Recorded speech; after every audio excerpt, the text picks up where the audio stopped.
जोहार झारखंड। बहुत ही खेद और पीड़ा के साथ आपको सूचित करना पड़ रहा है कि हाय रे हमार सोना झारखंड। इस राज्य को बनाने में हमारे पूर्वजों ने खून और पसीना को एक कर दिया। इस राज्य को बनाने में हमने अपना सर्वस्व निछावर कर दिया और आज हमें क्या मिल रहा है?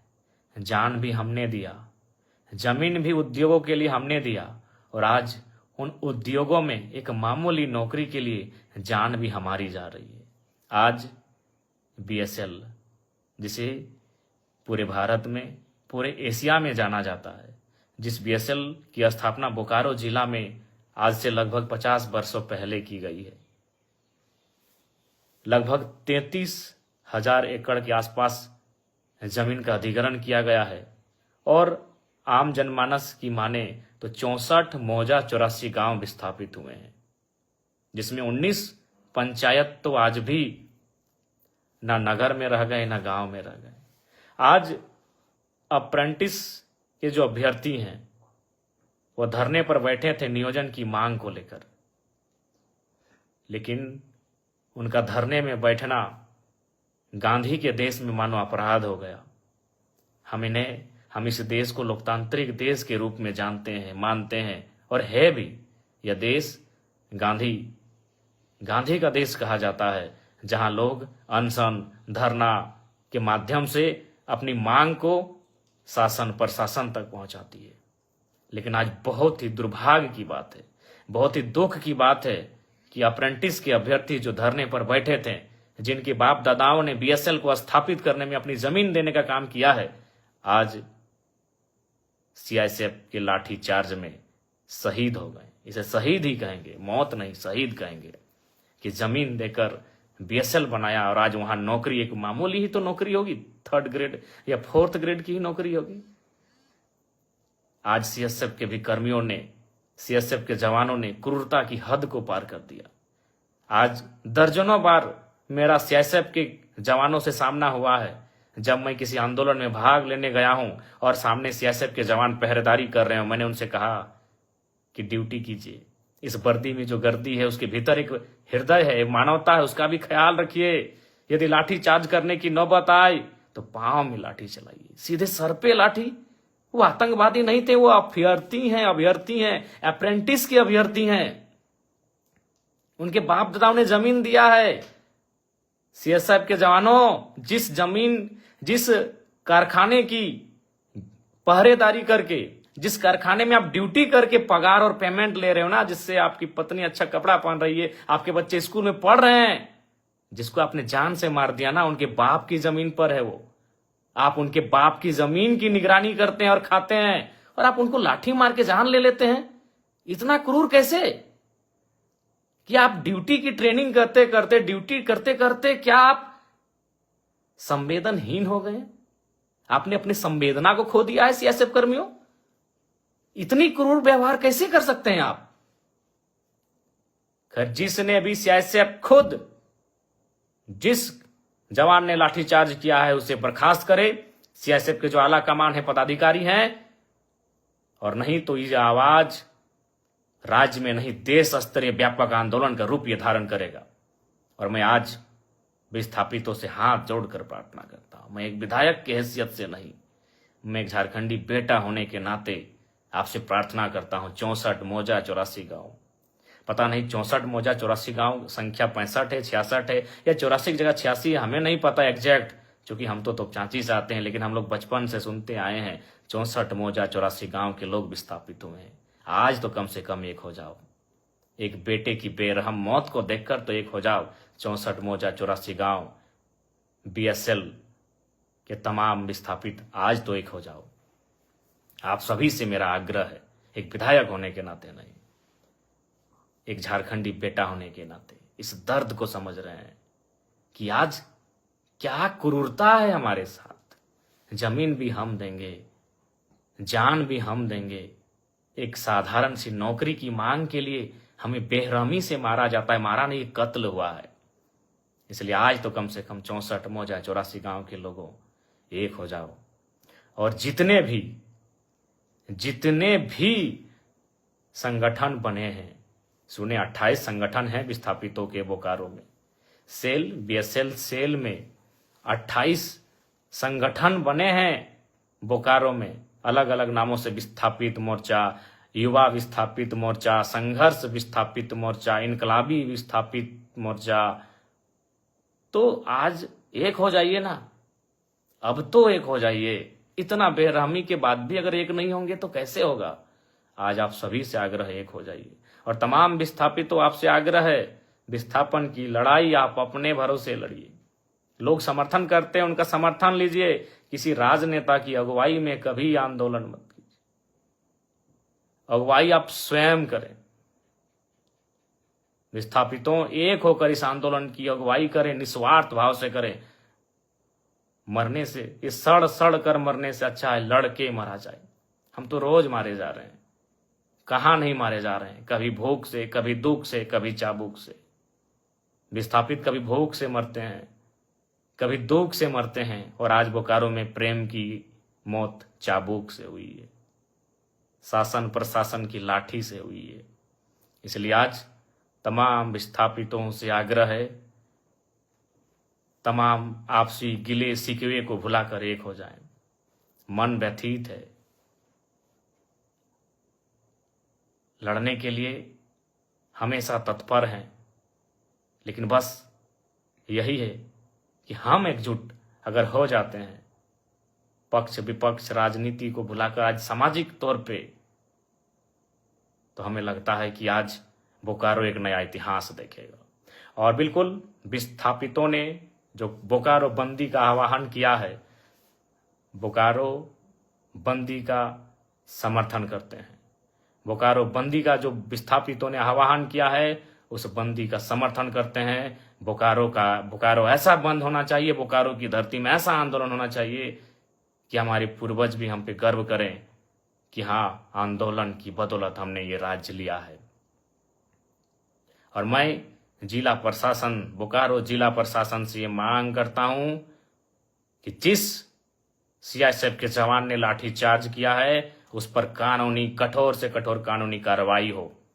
प्रबंधन की जो मनमानी है उस पर कार्रवाई हो। प्रबंधन जो गलत तरीके से, गलत नीतियों से संचालित हो रही है, उस पर कार्रवाई हो।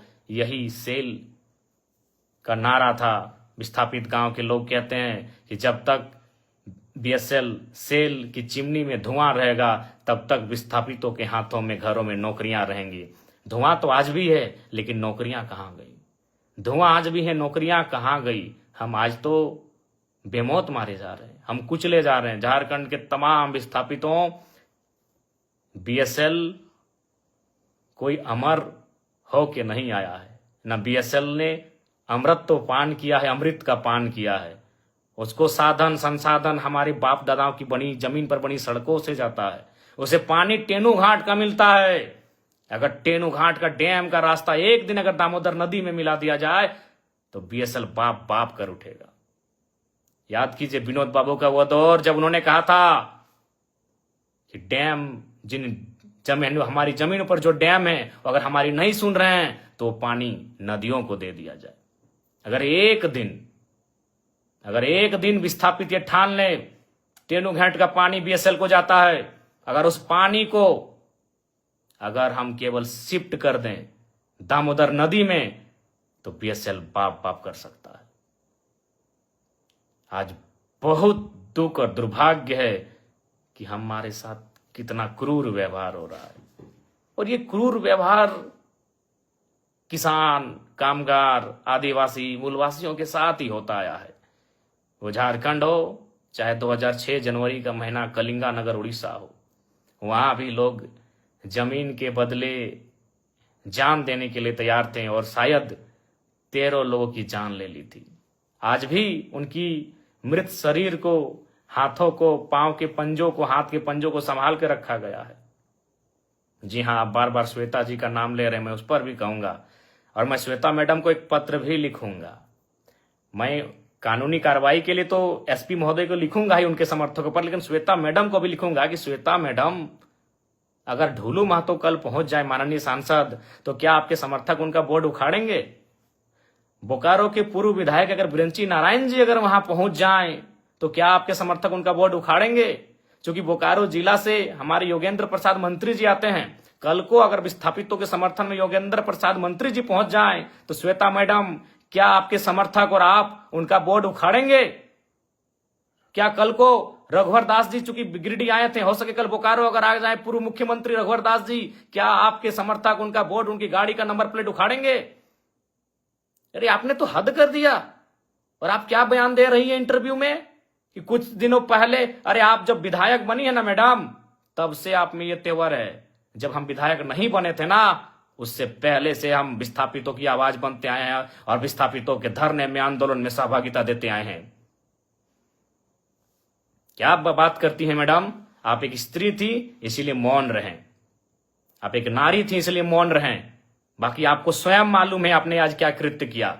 हमने ना आपको कुछ बोला था, हम तो, मेरी गाड़ी वहां खड़ी हुई थी, हम तो केवल आपके, हमारी गाड़ी गई थी ना, हमको तो मालूम भी नहीं आप एक महिला हो के विधायक हो के इस प्रकार आई। पहले तो विरोध किया, हमने आपसे पूछा कि मैडम क्या बात है, क्या बात है? आपने पहला लाइन यही कहा कि मेरा विधानसभा है, आप कैसे आ सकते? हद है भाई।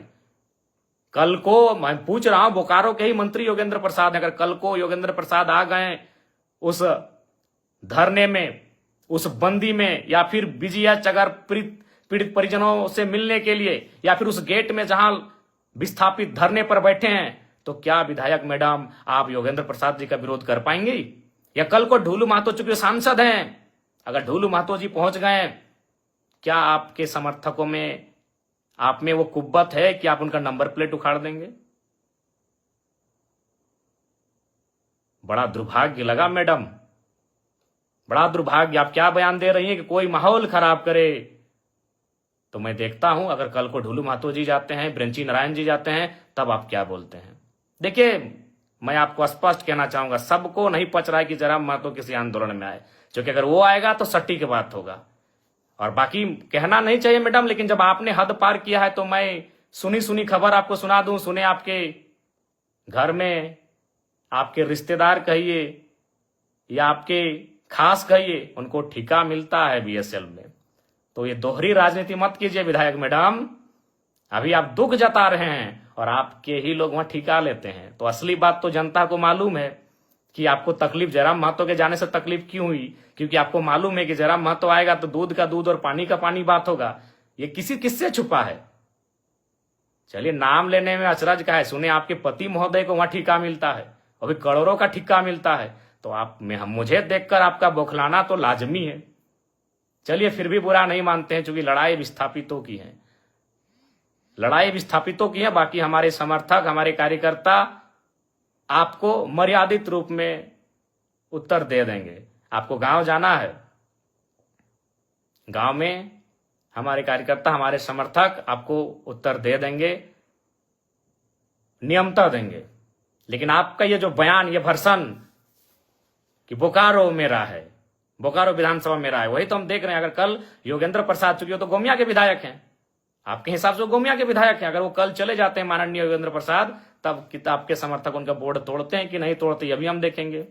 ढोलू महतो जी अगर चले जाते हैं तो आपके समर्थक उनका बोर्ड तोड़ते हैं कि नहीं तोड़ते हैं, हम ये भी देखेंगे। और अगर बिरंची नारायण पूर्व विधायक बोकारो अगर जाते हैं कल विस्थापितों से मिलने या धरना स्थल पर, तो आपके समर्थक उनका बोर्ड तोड़ते हैं कि नहीं तोड़ते हैं, यह भी हम देखेंगे। ये दुर्भाग्यपूर्ण है, आपकी संकीर्ण सोच को आश्चर्य लग रहा है कि आप इतना संकीर्ण, आपकी सोच कैसे हो गई आज। खैर, सोच आपकी संकीर्ण कैसे हुई, और हमको बिल्कुल स्पष्ट कहेंगे, झारखंड वासियों, विस्थापितों, विधायक मैडम के साथ जितने लोग पीछे खड़े थे, आप करीब से उनको चेक कर लीजिए, वो झारखंडी नहीं थे। विधायक मैडम के पीछे जितने लोग थे, जो बोर्ड हमारी गाड़ी का, चूंकि हम पीछे आ गए, हमारे समर्थक भी हमें घेर लिए थे, हमारे समर्थक नहीं, जो विस्थापित लोग धरने की, दादा आप मत जाइए उधर, उसी बीच उन्होंने हमारी गाड़ी को तोड़ फोड़ करना शुरू किया। और हमने पहले ही कह दिया था कि उनको जो करना है करे, वो नारी हैं, हम कुछ नहीं बोलेंगे। बल्कि हमने आपको प्यार से बुलाया कि मैडम बात क्या है, क्यों यह व्यवहार आप कर रही हैं। ये बहुत ही दुर्भाग्य की बात है, आपका जो ये व्यवहार रहा, ये बहुत ही दुर्भाग्य की बात है। लेकिन फिर भी हम उस पर चर्चा नहीं करेंगे, क्योंकि यहां सवाल विस्थापितों के साथ न्याय का है। बाकी आपको हम एक पत्र लिख रहे हैं, उस पत्र का आशा करते हैं आप उत्तर देंगे। पुनः विस्थापितों आपसे यही कहेंगे कि आप अब तो एकजुट हो जाइए, आप एकजुट हो जाइए।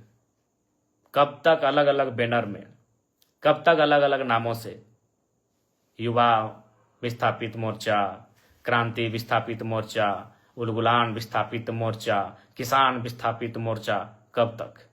अभी समय है, एकजुट हो जाइए। और आप सभी से आग्रह है, और फिर कहेंगे, हम तमाम विस्थापितों से आह्वान करेंगे, कल बोकारो का जोरदार बंद किया जाए।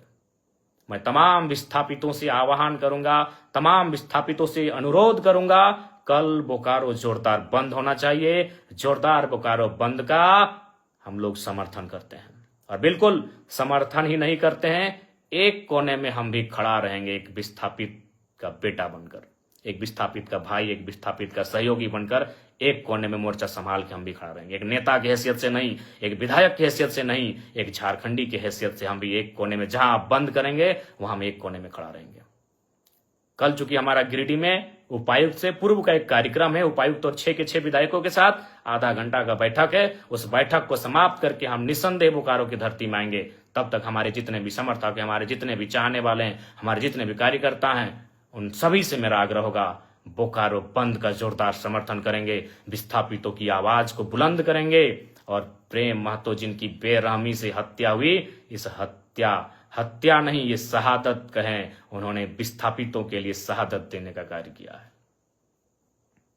आज बस आग्रह यही है कि इस बार एकजुट हो जाइए। यार छोड़िए, विधायक मैडम सबको मालूम है, उनको हमारे नाम से चिड़चिड़ा हुई, हमारे नाम से उनको क्यों तकलीफ हुई, किसी से छुपा नहीं है। क्योंकि हम तो वही पूछ रहे हैं ना भाई, हम दूसरा क्षेत्र का विधायक थे। अरे मैडम, हम जेल कैंप पार्टी के केंद्र अध्यक्ष हैं, 40,000 वोट हमें भी मिला है बोकारो विधानसभा से, इस बात को भूलिए मत। और हम देख रहे हैं ना, कल जा रहे हैं, मंत्री महोदय सुन रहे जा रहे हैं, योगेंद्र प्रसाद जी, डुलू महतो जी जाएंगे, देखते हैं आप विरोध करते हैं कि नहीं, देखते हैं भैया, हम भी देखते हैं। बाकी पुनः कहेंगे, 64 मौजा 84 गांव, एकजुट हो जाइए। और सीआईएसएफ के जवानों, इतना क्रूर कैसे? भगत सिंह सही कहते थे कि आजादी तो हम अंग्रेजों से ले लेंगे, लेकिन क्या हुआ, आजादी गांव तक जाएगी या अमीरों के हाथों में रह जाएगी? बिल्कुल अमीरों के हाथों में आजादी है। आज भी उद्योग घरानों के हाथों में आजादी है, उनके इशारे पर पुलिस काम करती है, उनके इशारे पर प्रशासन काम करती है। और मैं झारखंड पुलिस से भी आग्रह करूंगा कि ये आपका क्षेत्र था, झारखंड पुलिस से भी मैं आग्रह करूंगा कि आप सुरक्षा दें, विस्थापितों के आंदोलनकारियों को सुरक्षा दें, विस्थापितों की आवाज को सुरक्षा दें। मैं धन्यवाद, माफ कीजिएगा, मैं बोकारो उपायुक्त मैडम से भी कहना चाहूंगा, जो लोग दोषी हैं उन पर कार्रवाई की प्रक्रिया को फौरन आरंभ करें। विस्थापितों की आवाज बुलंद हो, विस्थापितों को न्याय मिले, विस्थापित एकजुट हो, मैं यही चाहता हूं। जय झारखंड, जोहार झारखंड।